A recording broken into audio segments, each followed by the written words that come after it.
Olá, meus queridos. Hoje nós veremos nossa quarta aula, o livro de Êxodo. Nós já vimos Gênesis parte 1, vimos uma introdução, Gênesis depois Gênesis parte 1, Gênesis parte 2 e agora vamos para Êxodo, onde vai pegar o período que que o povo de Israel está em cativeiro no Egito. Então, eu deixo aqui o capítulo-chave, o versículo-chave para vocês lerem.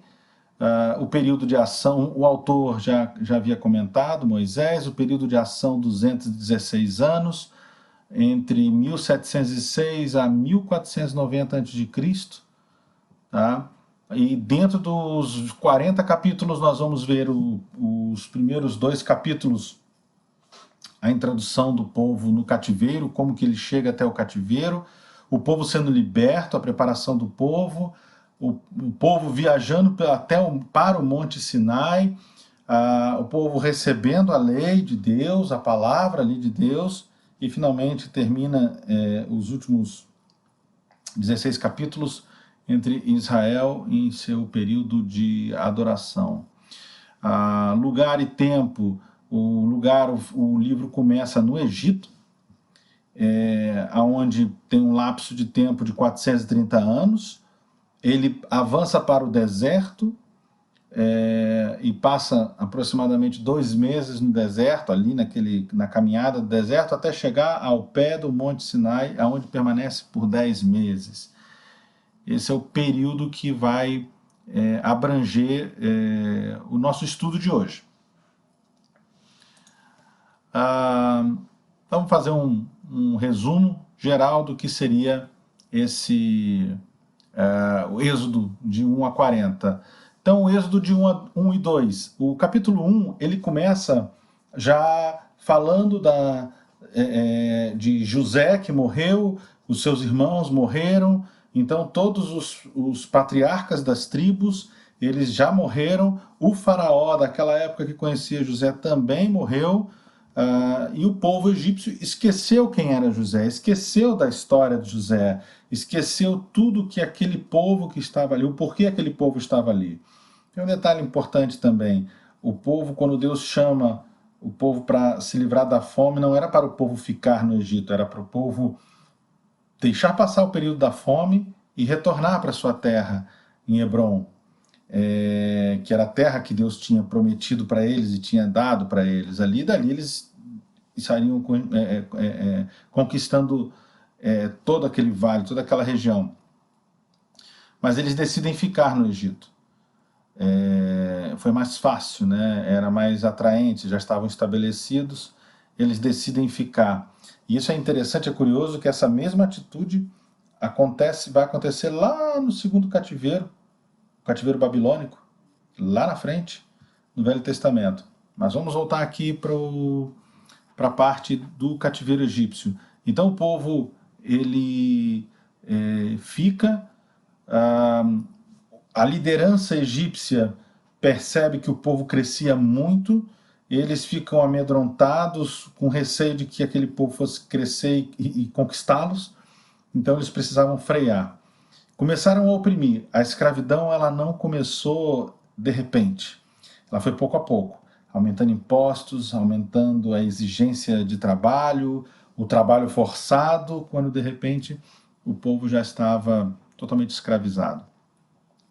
Chega um momento que é feito um decreto onde todas as crianças deveriam morrer, as parteiras deveriam liquidar os meninos, as crianças que nascessem do sexo masculino deveriam ser mortas, para evitar o crescimento do povo.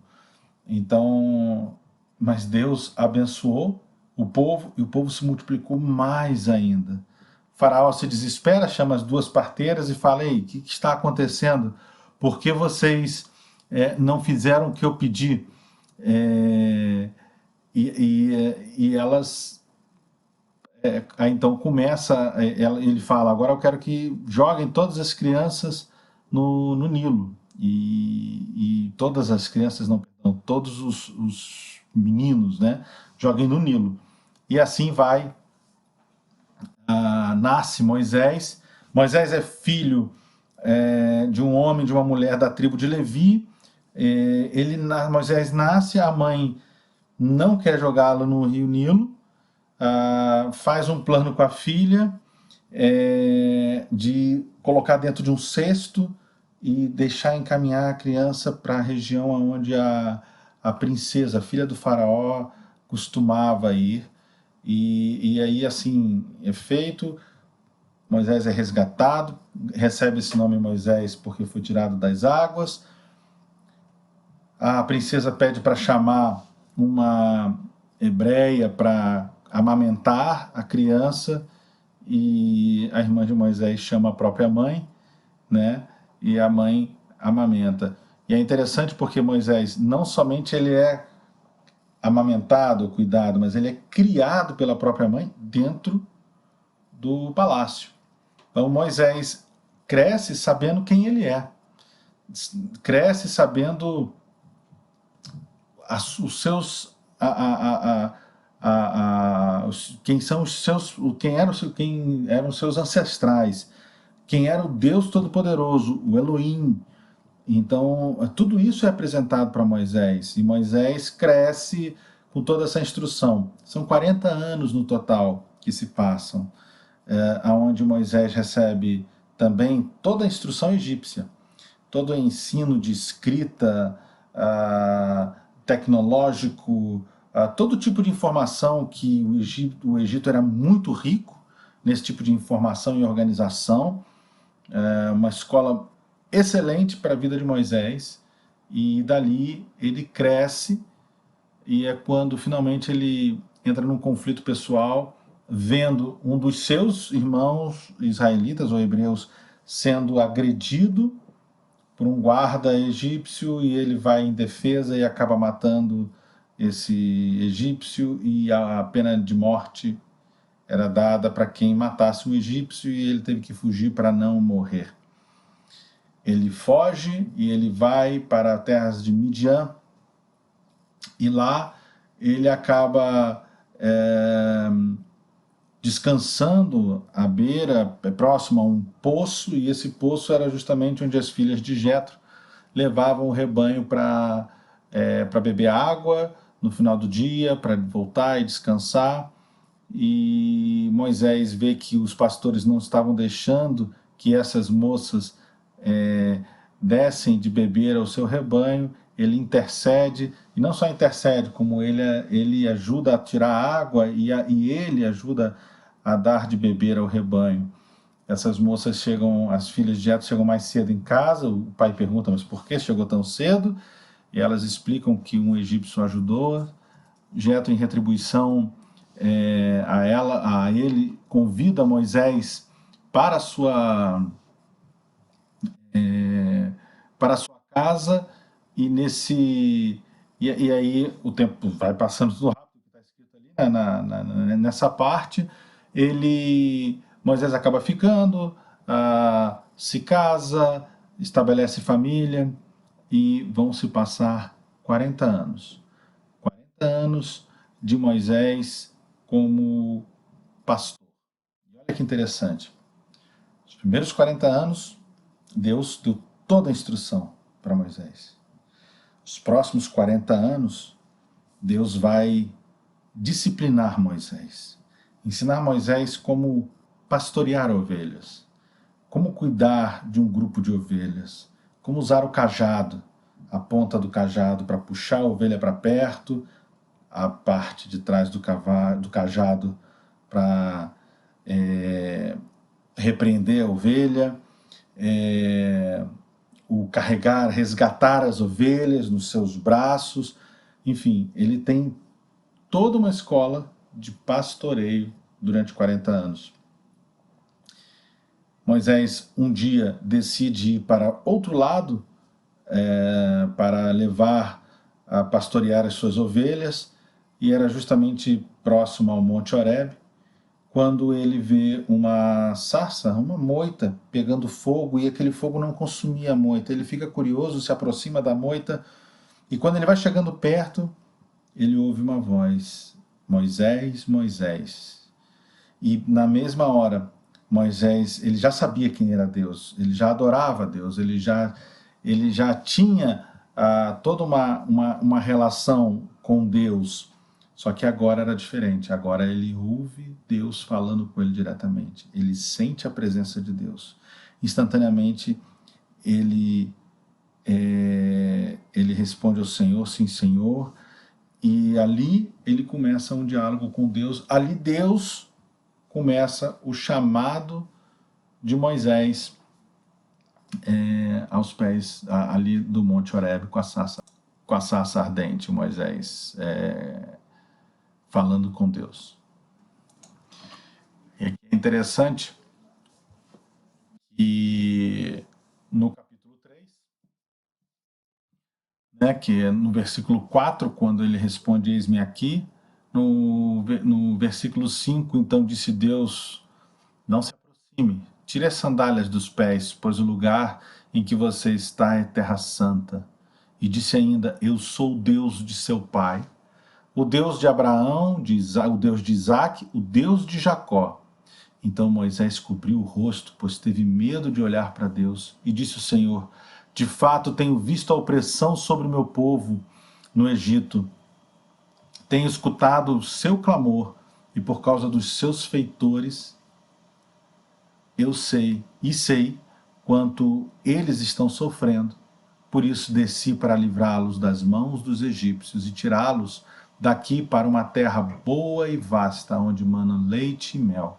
A terra dos cananeus, dos hititas, dos amorreus, dos ferezeus, dos heveus e dos jebuseus. Pois agora o clamor dos israelitas chegou a mim, e tendo visto como os egípcios os oprimem, vá, pois, agora, e eu o envio ao faraó para tirar do Egito o meu povo, os israelitas. E agora vai começar Moisés com as suas dúvidas, as três desculpas de Moisés. Moisés, porém, respondeu a Deus: quem sou eu para apresentar-me ao faraó e tirar os israelitas do Egito? E ele já tenta pular fora. Quem sou eu? Não, eu não. E Deus afirmou: eu estarei com você. Esta é a prova de que eu sou quem o envia. Quando você tirar o povo do Egito, vocês prestarão culto a Deus neste monte. E Moisés perguntou: e quando eu chegar diante dos israelitas e lhe disser: o Deus dos seus antepassados me enviou a vocês, e eles me perguntarem qual é o nome dele, que lhes direi? E aqui é onde Deus apresenta o seu nome para o povo. Até então, Deus era conhecido como Elohim, o Todo-Poderoso, o Grandioso, o Deus Poderoso. Ele diz quem ele é. Ele é o Deus de Abraão, o Deus de Isaque, o Deus de Jacó. O Deus que é o que é. Eu sou o que sou. Yahvé, Jeová. Então vamos ver aqui.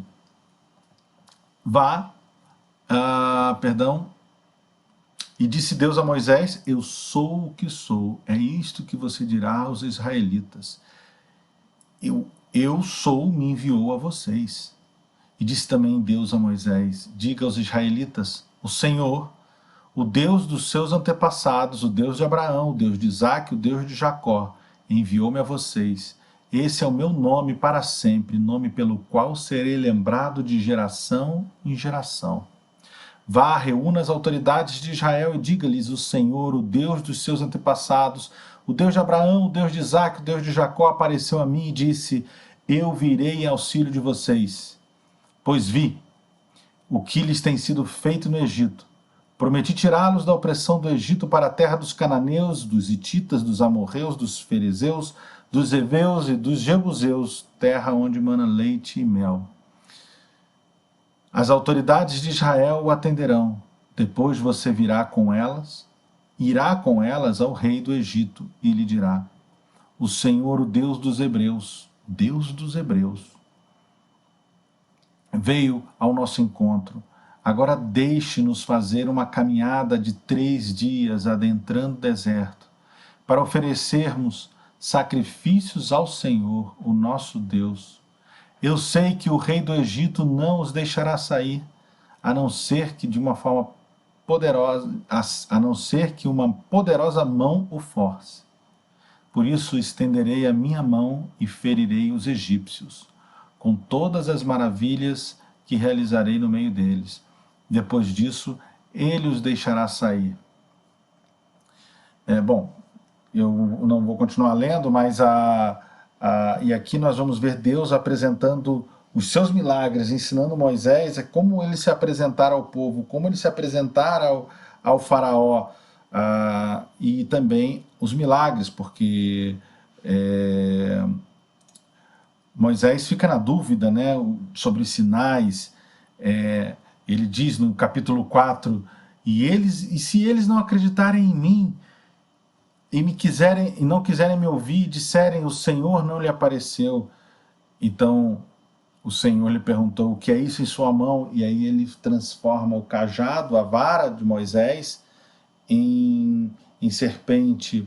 Depois ele transforma a mão de Moisés, que vai ao peito, em uma mão leprosa.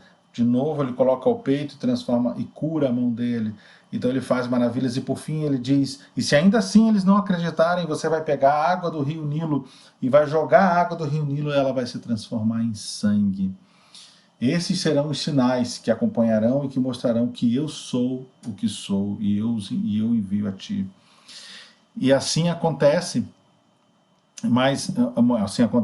e Deus vai revelando a Moisés tudo isso que vai acontecer, e ainda assim, Moisés fica na dúvida, será que sou eu? Será que eu posso? Então ele fala, mas eu não, manda outro. Eu tenho a língua pesada, eu nunca falei bem, eu não vou conseguir, Senhor, não sou eu. E aí então Deus chama a atenção de Moisés e fala, quem deu boca ao homem, quem fez o surdo ou o mudo, quem lhe concede vista ou torna o cego, não sou eu, Senhor? Agora pois vá, eu estarei com você, ensinando-lhe o que dizer. Ah, Senhor, eu peço-te que envies outra pessoa. E aí sim, já foi, Deus se ira e diz, você não tem o seu irmão Arão, o levita? Eu sei que ele fala bem. Ele já está vindo ao seu encontro e se alegrará ao vê-lo. Você falará com ele e ele dirá o que e lhe dirá o que ele deve dizer. E eu estarei com vocês quando falarem. Com vocês quando falarem. E então Arão passa a ser o porta-voz de Moisés e Moisés passa a ser o porta-voz de Deus para com o seu povo. E todas as desculpas que Moisés apresentou diante de Deus, Deus foi eliminando uma por uma, mostrando que ele era o Senhor.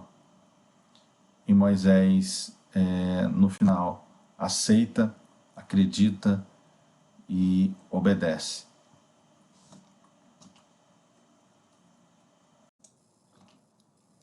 Nesse capítulo 4,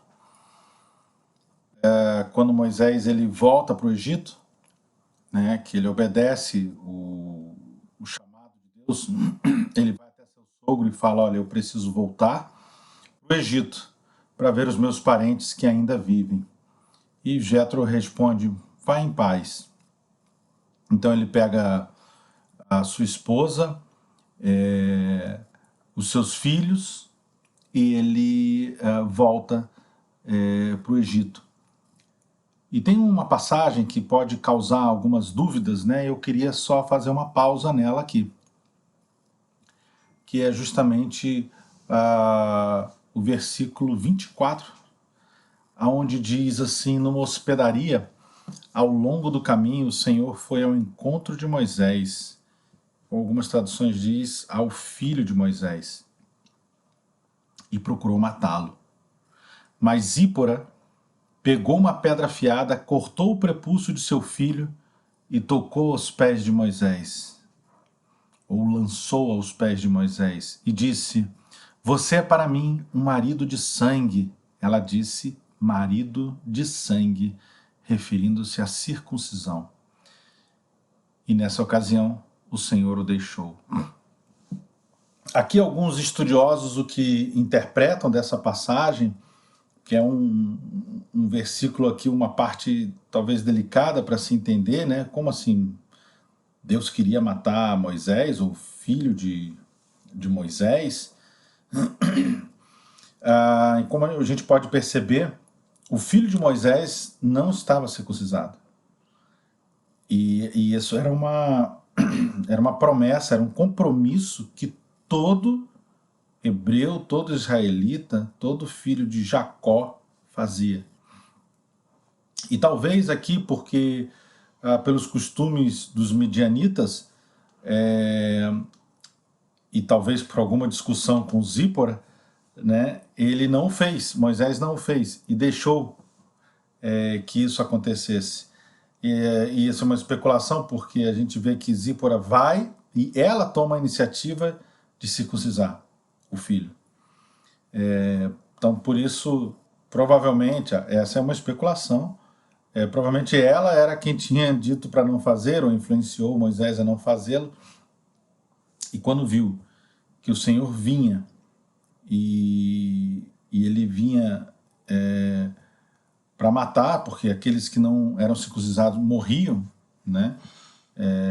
Porque não faziam parte, não tinham cumprido com a sua parte do pacto, né? E ela vê que isso vai acontecer, ela prontamente o faz, né? Então aqui só fiz essa breve parada aqui no capítulo 4, versículo 24 ao 26, só para chamar a atenção desse detalhe aqui e dar uma esclarecida, porque talvez vocês lendo podem chegar nessa parte e ficar um pouco em dúvida do que aconteceu aqui. Versículo 4, o capítulo 4 continua até o encontro de Moisés com seu irmão Arão, onde Moisés diz tudo o que ele tem que fazer, que Arão tem que fazer, e que eles têm que voltar para o Egito e se encontrar com as autoridades. O capítulo 4 ele termina com Moisés mostrando os sinais para o povo, e o povo crendo que ele era um enviado do Senhor para libertar.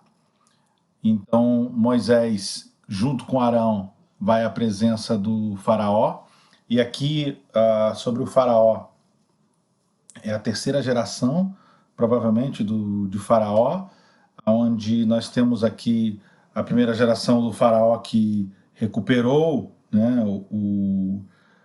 que estava durante a opressão das crianças e que adota Moisés. Depois o filho, que provavelmente cresceu junto com Moisés, ele vive, mas Moisés já está no exílio, e quando Moisés volta, ele volta já falando com provavelmente o filho do que era o irmão dele, né? Então a terceira geração de Faraó naquele momento ali, né, contando a partir do nascimento de Moisés, provavelmente era esse Faraó, não era o mesmo Faraó que cresceu junto com ele, tá? Então é isso que os estudiosos acreditam também, né? Então, continuando, e antes de avançar, agora que eu lembrei, no versículo 21 do capítulo 4, quando também Deus esclarece aqui que ele endurece o coração do faraó, né? Que às vezes as pessoas se perguntam, mas Deus tinha um propósito. Como o faraó ele impediria o seu povo, e Deus declara como seu primeiro filho, né? Que diz assim no versículo 21, disse mais o Senhor a Moisés, quando você voltar ao Egito, tenha o cuidado de fazer diante do faraó todas as maravilhas que concedi a você o poder de realizar. Mas eu vou endurecer o coração dele, para não deixar o povo ir. Depois diga ao faraó que assim diz o Senhor, Israel é o meu primeiro filho. E eu já lhe disse que deixe o meu filho ir para prestar-me culto. mas você não quis deixá-lo ir. Por isso, matarei o seu primeiro filho. Então, nós vamos ver que vão acontecer as 10 pragas, as 9 pragas, elas têm um propósito, mas que ela vai culminar justamente no que Deus tinha dito que iria fazer com o faraó, para ele perceber o quão doloroso era perder o seu filho. E para que todo o propósito de Deus se cumprisse, ele endurece o coração do faraó, para que assim a sua obra se complete. Já no capítulo 5, a gente vê quando Moisés e Arão se apresentam perante Faraó, coloca a petição de libertar o povo, o Faraó se irrita, aumenta e coloca a carga ainda mais pesada sobre o povo se irrita com Moisés, se revolta porque por conta dele ter ido lá falar com o Faraó, agora a carga está mais pesada, então isso já começa a gerar toda uma problemática para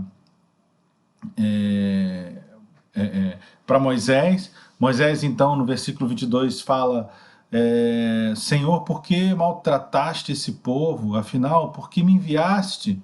Desde que me dirigi ao faraó para falar em teu nome, ele tem maltratado este povo, e tu, de modo algum, libertaste o teu povo.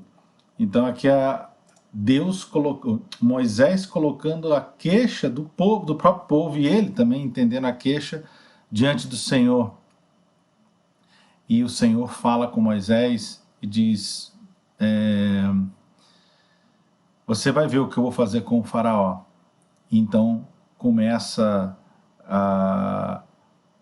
todo a parte das pragas, e a gente vai agora começar a entender o que cada uma dessas pragas representou. Então, vamos dar início aqui às pragas no capítulo 7, até a passagem que é a Páscoa, Pessach. Então vamos entender aqui um pouquinho melhor. Cada praga ela está conectada uma com a outra. É isso que é o interessante. Existem estudos científicos que tentam mostrar a conexão de uma praga com a outra. Uma é consequência da outra, né? Elas vão encadeadas. É interessante, né? A primeira praga, a água em sangue, né? Transformação do rio Nilo e de todas as águas do Egito em sangue. Foi um golpe no deus Nilo, o Hapi. E com a morte dos peixes, também foi um duro golpe contra a religião do Egito. Certas espécies de peixes eram veneradas e até mesmo mumificadas, né? Então a gente vê como Deus já ataca justamente nos pontos de enganação, mostrando quem ele é. Êxodo 8 vem as pragas das rãs, que também era outro deus, o símbolo da fertilidade, que era o conceito egípcio de ressurreição. A rã considerada sagrada, que era a deusa rã, Hecate. E então a praga da rã trouxe desonra para essa deusa. Nós temos os piolhos, a terceira praga, que os sacerdotes finalmente reconheceram a derrota, quando eles se viram totalmente incapazes de transformar o pó em borrachudos por meio de suas artes secretas, né? A gente vai ver em Êxodo 8, versículos 16 a 19, e era também a dos piolhos atribuídos ao deus Tote. Então também ataca outro deus do Egito. Quarta praga, moscas. E aí a gente vai ver a demarcação entre os egípcios e os adoradores verdadeiros de Deus, né, que faz com essa praga. Enquanto que os enxames de moscas invadiam os lares egípcios, os israelitas da terra de Gósen, que era a região onde eles se estabeleceram, porque os israelitas, os hebreus, eles não ficavam no Egito, dentro do Egito, né? Eles ficavam no subúrbio, na terra de Gósen. Eles não foram atingidos por essa praga, né? Deus algum pôde impedir, nem mesmo Ptah, o criador do universo, ou Thoth, o senhor da magia, mas na terra de Gósen, o Deus de Israel não deixou entrar essa praga. Então vem depois a peste sobre os bois e vacas, que também ataca as deidades Serafes ou Apis, o deus sagrado de Mênfis, do gado, e a deusa da vaca, Ator, e a deusa do céu, Nut, né? Então, mais outro deus destronado, mostrando que o Deus Todo-Poderoso, Jeová, ele estava acima de todos esses deuses do Egito. Depois nós temos as feridas sobre os egípcios, né? Que nessa praga Deus zomba da deusa e a rainha do céu do Egito, a Neite, né? Que Moisés jogou o pó para o céu e que deu um tumor ulceroso na pele do povo que doeu demais. Os magos também não pegaram a doença e não puderam adorar a deusa e rainha religiosa. E Israel novamente foi poupado dessa praga. Depois a sétima praga, a chuva de pedras, né, que foi a saraivada que envergonhou os deuses considerados como tendo controle sobre todos os elementos naturais. Por exemplo, a deusa das águas, Íris e Osíris, o deus do fogo, Deus também toca e derrota esse, mostra que ele tinha soberania e poder acima deles.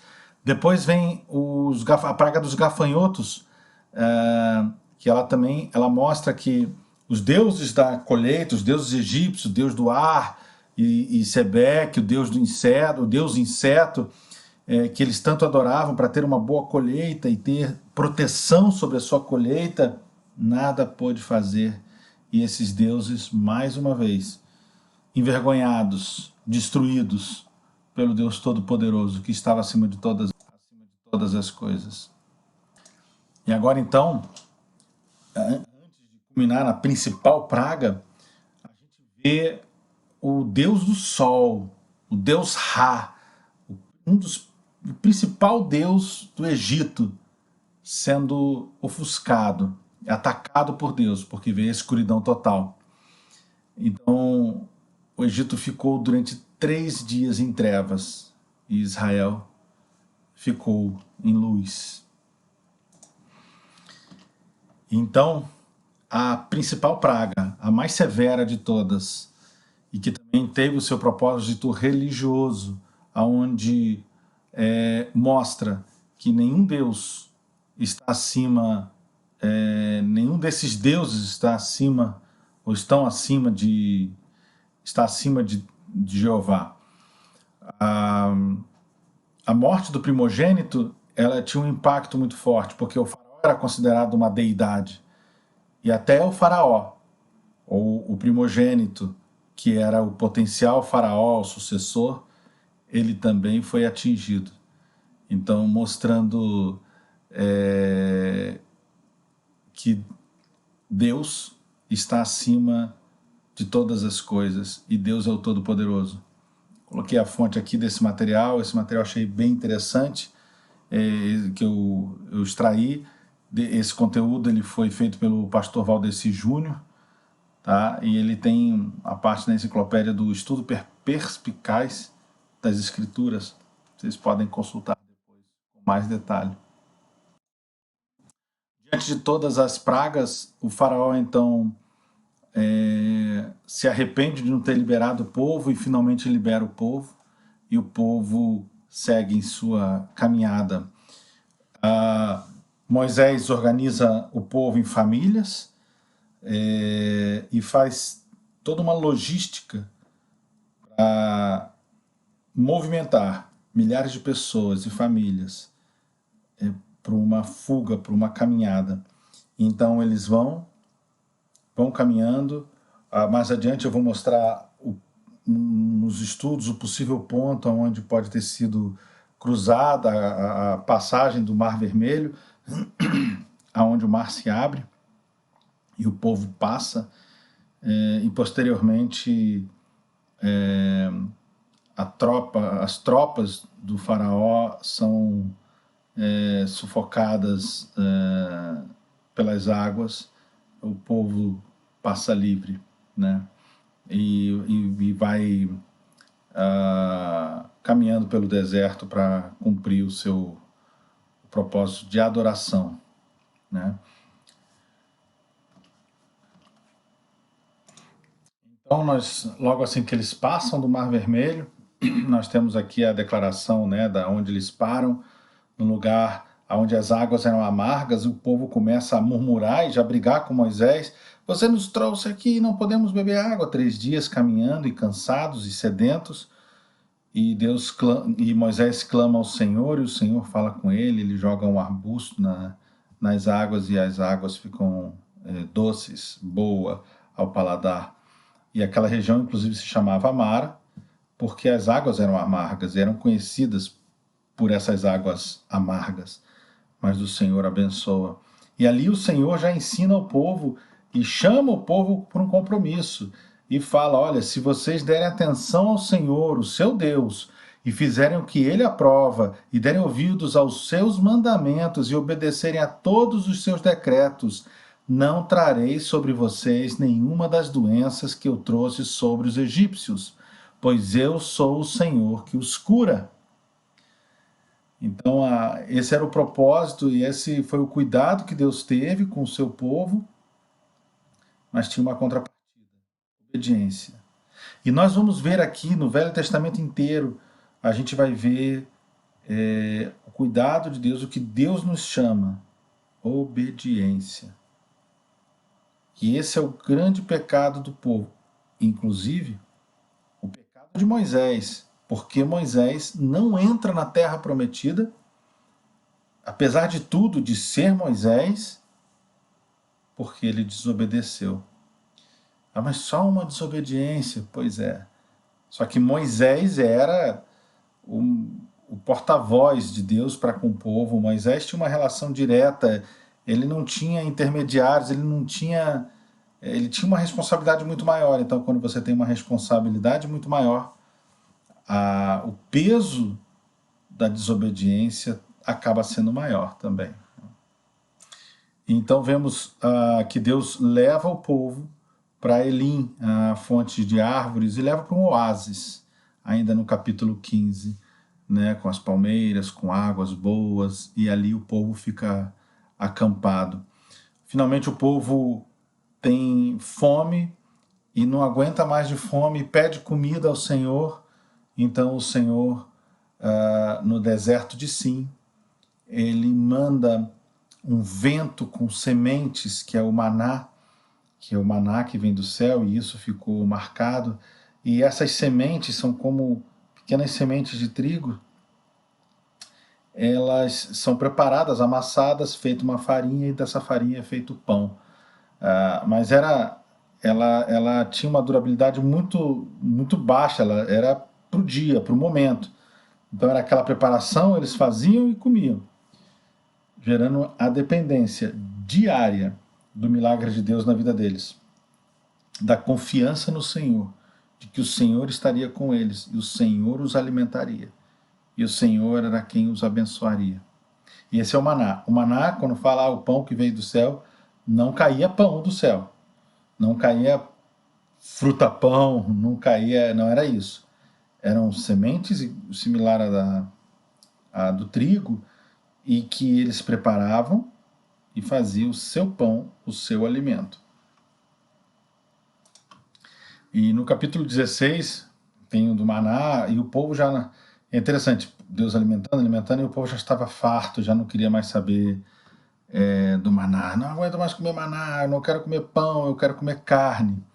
Então Deus manda uma revoada de codornizes e eles se alimentam de carne, de ave. O povo entra num desespero tão grande que a palavra diz que alguns morreram de tanto que comeram.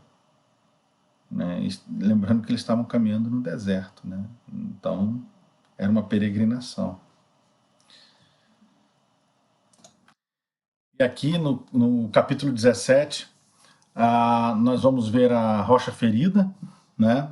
Quando o povo caminha e sai do deserto de Sim e vai para Refidim, e eles reclamam porque começam a se queixar porque não tinham água para beber e não tinha nada ali para beber. E o povo volta a se queixar com Moisés, e Moisés volta a falar com Deus: olha, você é apedrejado, esse povo quer me matar. E Deus dá a ordem para ele: leva a sua vara, suba com a liderança do povo, e você vai bater na rocha, e a rocha dali vai sair água. E assim aconteceu, e Moisés subiu, e dali brotou água. E esse lugar Moisés colocou o nome de Massá e Meribá. Massá porque significa provação, e Meribá significa rebelião, porque ali os israelitas reclamaram e puseram o Senhor à prova, dizendo: o Senhor está entre nós ou não? Logo depois, a continuação no mesmo capítulo 17, tem a vitória sobre os amalequitas. É interessante, como tudo na vida, nós precisamos de ação e oração. Moisés chama Josué e fala: Josué, você vai diante do povo, separa os homens de guerra e vocês vão lutar. E Josué vai, um jovem, corajoso, forte, vai para a luta. Na retaguarda, Moisés, em oração, levantava os braços e orava para que Deus abençoasse e desse a vitória. E quando os braços de Moisés se cansavam em oração e baixavam, o povo de Israel perdia. Então levantava o braço, ajudava a levantar o braço de Moisés novamente, e o povo vencia. E Moisés ia cansando, e o povo perdia. Isso mostra pra gente que a gente não pode esmorecer na oração, que a gente tem que lutar as batalhas humanas, mas também lutar as batalhas espirituais. E a gente não pode se cansar. A gente tem que perseverar e tem que insistir. E pedir ajuda. E é quando as outras pessoas ajudavam a Moisés, enquanto Moisés, no versículo 11, enquanto Moisés mantinha as mãos erguidas, os israelitas venciam. Quando, porém, as abaixava, os amalequitas venciam. E quando as mãos de Moisés já estavam cansadas, eles pegaram uma pedra e a colocaram debaixo dele, para que nela se assentasse. Então Arão e Ur mantiveram erguidas as mãos de Moisés, um em cada lado, de modo que as mãos permaneceram firmes até o pôr-do-sol. E Josué derrotou o exército amalequita ao fio da espada. Aqui nós temos um relato interessante, no capítulo 17, versículo 14. Depois o Senhor disse a Moisés: escreva isto num rolo, como memorial, e declare a Josué que farei que os amalequitas sejam esquecidos para sempre debaixo do céu. Aqui a maldição do Senhor sobre os amalequitas que tentaram destruir o povo despreparado e fragilizado caminhando no deserto, e era o povo escolhido, o povo de Deus. Então eles erraram duas vezes, né? Por ter ido contra o povo de Deus e por ter se aproveitado da fragilidade do momento que o povo se encontrava. Mas o ponto que eu quero destacar aqui é que o Senhor manda Moisés escrever num rolo. Aqui já o Senhor, aqui está escrito, o Senhor mandando registrar os atos, os acontecimentos, e já estavam sendo feitos os registros, tá? Que é o registro que nós vamos ver depois, de todo o Pentateuco. Então, ali já estava sendo dito, o Senhor já estava mandando Moisés escrever e registrar em rolos. E, finalmente, Jetro vem ao encontro de Moisés, levando a sua filha, Zípora, e os seus netos, ao encontro de Moisés. O momento que é justamente naquele momento lá da circuncisão do filho de Moisés, provavelmente aquele foi o momento quando Moisés manda Zípora e o seu filho voltarem do Egito e irem para a sua terra, para a terra de Midian. E agora no deserto eles voltam a se encontrar. E é quando Jetro passa a fazer parte ali de toda a congregação e de todo aquele grupo e observa o que está acontecendo e dá o conselho a Moisés, né? Um conselho valioso, né? E organizacional. Moisés, Jetro viu que Moisés ele passava o dia todo respondendo às demandas do povo. E o povo ficava naquela fila enorme, fazendo suas demandas, suas solicitações. E Jetro viu que isso não era bom. Então ele dá um conselho para o seu genro, né? E aqui, deixa eu pegar a passagem aqui,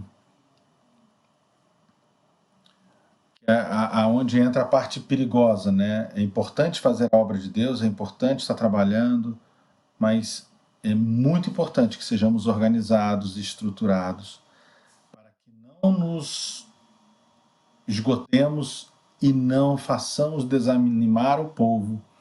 E é justamente esse o conselho. Jetro responde, né, a Moisés: o que você está fazendo não é bom. Você e o seu povo ficarão esgotados, pois essa tarefa lhe é pesada demais. Você não pode executá-la sozinho. Agora ouça-me, eu lhe darei um conselho que Deus esteja com você. Seja você o representante do povo diante de Deus e leve a Deus as suas questões. Oriente-os quanto aos decretos e leis, mostrando-lhes como devem viver e o que devem fazer. Mas escolha dentre todo o povo homens capazes, tementes a Deus, dignos de confiança e inimigos de ganho desonesto. Estabeleça-os como chefes de 1000, de 100 e de 50 e de 10. Eles estarão sempre à disposição do povo para julgar as questões, trarão a você apenas as questões difíceis, as mais simples decidirão sozinhos. E isso tornará mais leve o seu fardo, porque eles os dividirão com você. E se você assim fizer, se assim Deus ordenar, você será capaz de suportar as dificuldades, e todo este povo voltará para casa satisfeito. Aqui é interessante porque a gente tem que ser organizado na obra de Deus. E não só na obra de Deus, na nossa vida, no trabalho.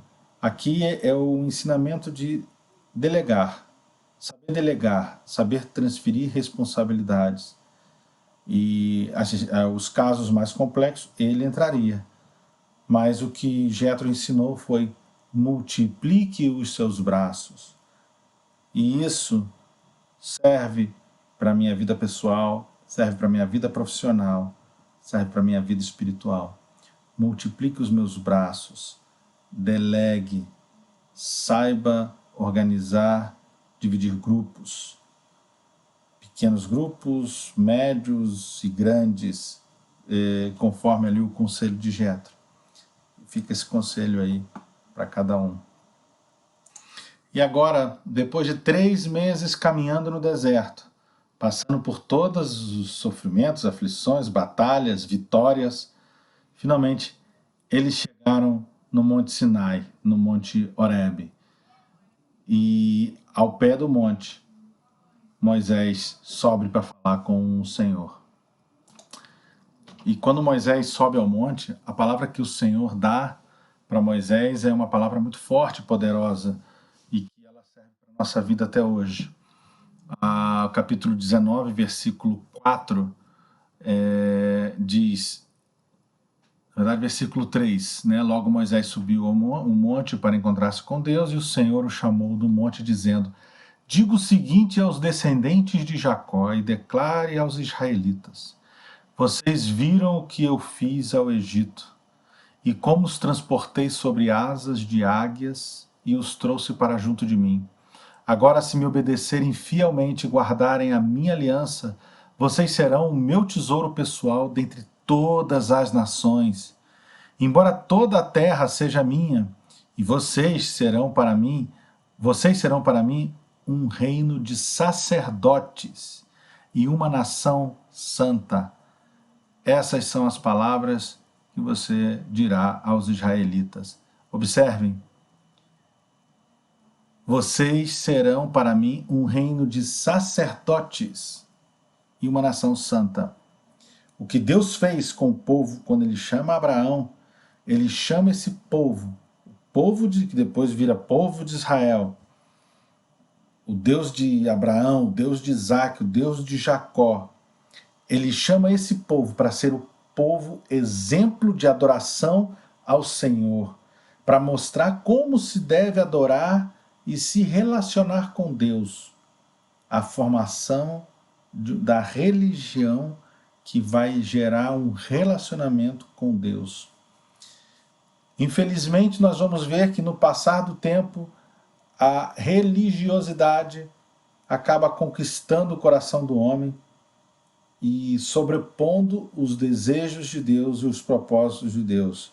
E isso acontece com qualquer religião. Quando as pessoas focam na religiosidade, nas suas regras, na sua forma, e esquecem de se relacionar com Deus e entender verdadeiramente esse propósito, a tendência é a pessoa ou aquele grupo se tornar um grupo religioso e às vezes frio e distante de Deus. Lá no Novo Testamento nós vamos ver Paulo falando isso. A grande batalha de Paulo no Novo Testamento, onde quando Jesus vem e ele se apresenta e ele está com os judeus, a igreja se forma quando Jesus morre, ressuscita, e a igreja se espanta, e depois vem o movimento de formação da igreja, o dia de Pentecostes, e toda a dispersão do Espírito Santo para levar o evangelho, a palavra de salvação para o mundo todo. Os judeus acreditavam que era para levar somente para os judeus, e inclusive que deveriam de carregar o peso, colocar o peso da religiosidade, de todas as regras judaicas para aqueles que se convertessem. E é onde entra Paulo. E Paulo, como o mais ortodoxo de todos aqueles que estavam ali levantando e formando a igreja, fazendo parte da igreja de Cristo, ele era o mais ortodoxo e estudioso de todos eles. É justamente ele que vai contra isso e fala que esse fardo é dos judeus, mas que Cristo é para todos. E que as pessoas deveriam ser livres para serem salvas e não serem presas a uma religião. Não estou aqui dizendo que nós não devemos fazer parte de uma congregação, de um corpo de Cristo, não, porque a Bíblia nos ensina a fazer parte do corpo de Cristo, a ser parte, a congregarmos, a estarmos juntos, né? A história do carvão em brasa junto, ele faz uma fogueira. Quando o carvão se afasta da fogueira, ele volta a ser um carvão e sem utilidade, frio, distante, que suja e não aquece, e não cumpre o seu propósito. Então a religiosidade ela é muito perigosa. E aqui nós vemos o cuidado que Deus fala: olha, eu estou chamando o meu povo para ser exemplo, mas não confundam. E nós vamos ver depois, no decorrer da história, que sempre que o povo confunde, ele entra em problemas. Depois, quando ele se recupera, ele vai. E nós vamos ver toda a linha da história de Israel nesse sobe e desce, Quando se relaciona com Deus, vitorioso. Se afasta de Deus, o inimigo vem, derrota e os envergonha. Se aproximam de Deus, vitória. Se afastam, o inimigo vem novamente e se tornam presas fáceis para o inimigo. Agora começa a preparação do povo. Deus fala com Moisés para preparar o povo, porque ele vai consagrar o povo para estar na presença de Deus. E assim acontece. O povo todo fica ao pé do monte Sinai e o Senhor, eles lavam suas vestes, eles se preparam, tem todo um momento de preparação. E então Moisés sobe para falar com o Senhor e recebe os 10 mandamentos. Então nós vamos ver os 10 mandamentos e logo depois vem a lei civil, que Deus vai dizendo como o povo deve se comportar com a sociedade. Primeiro ele fala como o povo deve se comportar para com ele e depois para com o seu grupo, a sociedade. Então nós vemos aqui no versículo 3, não terás outros deuses além de mim, não farás para ti nenhum ídolo, nem imagem de qualquer coisa do céu, na terra, nas águas debaixo da terra, não te prostrarás. Enfim, vem toda a parte da idolatria. Não tomarás em vão o nome do Senhor. E aqui, inclusive, se explica porque algumas leituras nós vamos ver o nome Jeová com um apóstrofo tirando as vogais para não se falar o nome de Deus quando realmente for necessário. Pelos judeus, os judeus cristãos e os judeus não cristãos. Lembra-te do dia do sábado, honra teu pai e tua mãe, para que tenhas vida longa na terra, é o único mandamento com promessa que o Senhor dá. Não matarás, o não matarás é não assassinarás, para não ser assassino. Não adulterarás, não furtarás, não darás falso testemunho, ou seja, não vai ser mentiroso. Não cobiçarás a casa do teu próximo. Antes da gente chegar lá, deixa eu passar aqui para as leis civis. Então nós vamos ver leis acerca dos escravos hebreus, leis acerca da violência e dos acidentes. Nós vamos ver a lei acerca da proteção da propriedade, lei das responsabilidades sociais, já no capítulo 22. Capítulo 23, leis acerca do exercício da justiça, acerca do sábado, das grandes festas anuais e as promessas e advertências sobre a conquista de Canaã. E assim encerra o capítulo 23. Deus, no capítulo 24, confirma sua aliança para com o seu povo. E Moisés, novamente, a presença do Senhor no Monte Sinai. E, finalmente, Deus fala com Moisés sobre a preparação do tabernáculo e a Arca da Aliança. E no capítulo 25, disse o Senhor a Moisés, diga aos israelitas que me tragam uma oferta. Receba de todo aquele cujo coração o compelir a dar. Então ele descreve todas as ofertas. E farão um santuário para mim, e eu habitarei no meio deles. Façam tudo como eu lhe mostrar, conforme o modelo do tabernáculo e de cada utensílio. Então Deus vai começar a descrever como deve ser construído o seu tabernáculo. E o tabernáculo, cada detalhe tem a formação tem o seu propósito. Ele tem um significado espiritual e os utensílios também.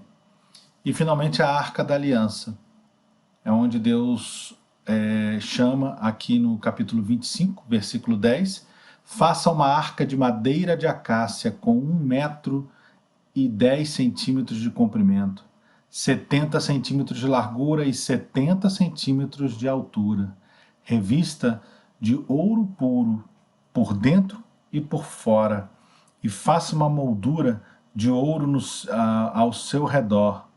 Mande fundir 4 argolas de ouro para ela e prenda-as em seus 4 pés, com 2 argolas de um lado e 2 do outro. Depois faça varas de madeira de acácia, revistas de ouro, e coloque-as nas argolas laterais da arca, para que possa ser carregada. As varas permanecerão nas argolas da arca, não devem ser retiradas. Então coloque dentro da arca as tábuas da aliança que eu lhe darei.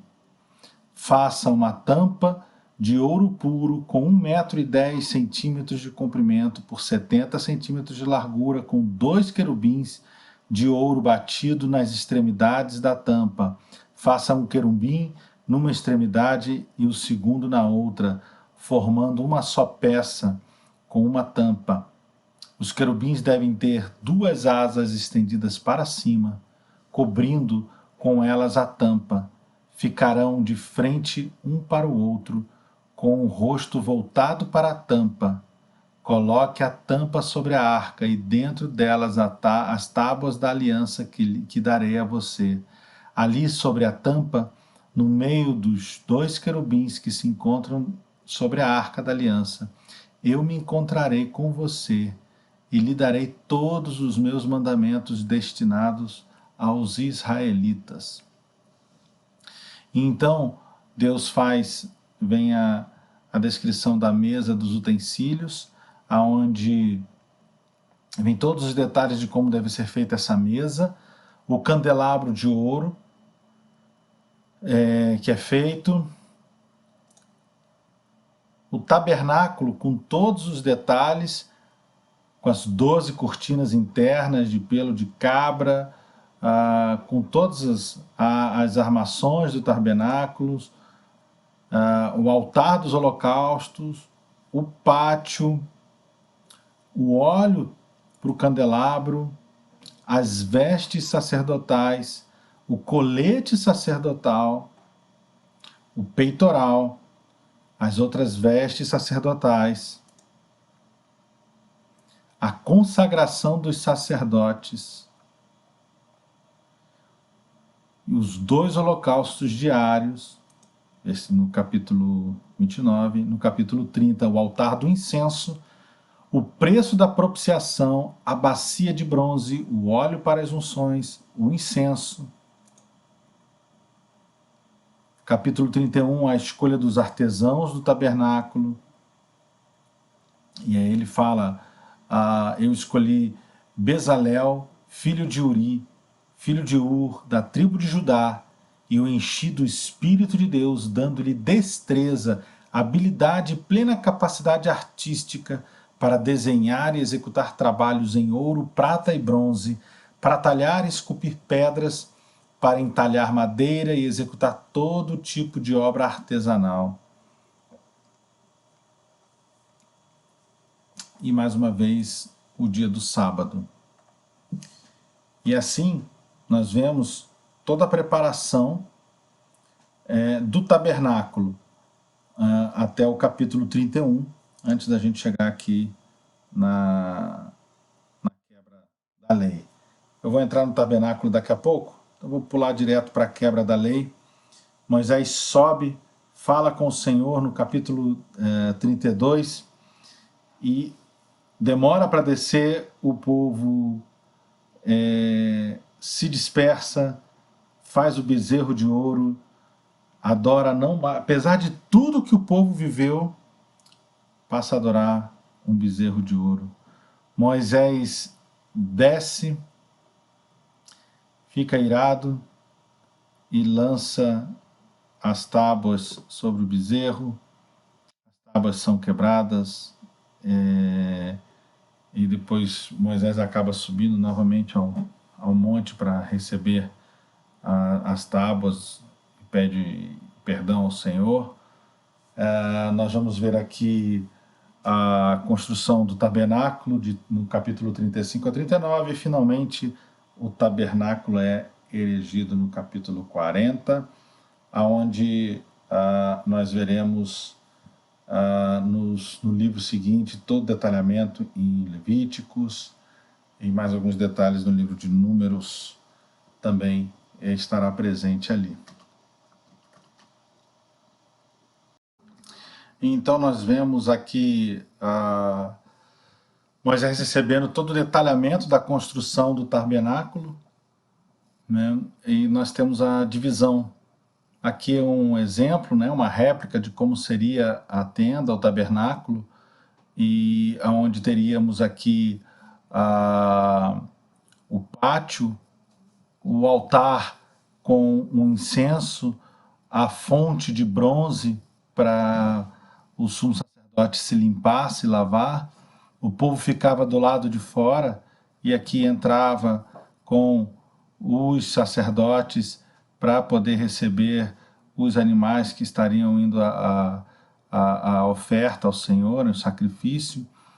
E uma vez por ano, que era o ano novo, acabou sendo um ano de renovação, o sumo sacerdote, ele entrava no lugar santíssimo, aonde ficava a arca da aliança, e ele se apresentava, ele se preparava durante um ano para entrar e se purificava, para entrar no lugar santíssimo e apresentar o povo e Deus, para saber se Deus perdoaria o povo para o próximo, para mais um ano de bênção. A saída do sacerdote vivo dali significava mais um ano de bênção e proteção do Senhor sobre eles. Então era alegria, regozijo, e eles festejavam um novo ano de vida que estaria por vir. Então a comemoração do ano novo do povo naquela época era a certeza de que Deus estaria mais um ano com eles. E essa renovação era todo ano. Então, anteriormente, eu acabei não falando aqui, né? O lugar santo, o santíssimo e o lugar santo dos santos, dividido pelo véu. Nós temos o átrio, o pátio e a tenda da presença de Deus. Nós temos aqui como era o arraial do povo de Deus. As tribos eram divididas, espalhadas, conforme eram organizadas conforme a sua ascendência, né?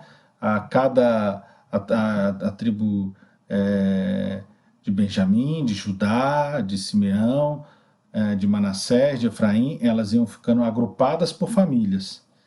E aqui os levitas cuidando do tabernáculo. E a presença de Deus era sempre o incenso subindo aos céus e a adoração. Então essa aqui é uma representação que me chama muita atenção, eu peguei na internet, uma representação que eu acho fantástica, né? Como você vê milhares de pessoas no centro dela, o Senhor em adoração. O povo colocando como centro das atenções, centro de tudo, o Deus Todo-Poderoso, Jeová. Que assim seja na nossa vida, colocar Deus no centro de tudo. Que a nossa nação coloque Deus no centro de tudo. E veremos maravilhas, porque essa é a promessa do Senhor. A fumaça representando sempre, constantemente, a presença de Deus que descia sobre o lugar santíssimo. A Arca da Aliança, aqui uma representação da Arca da Aliança, os dois querubins, um de frente para o outro, olhando e protegendo o que está dentro da arca e o que está dentro da arca.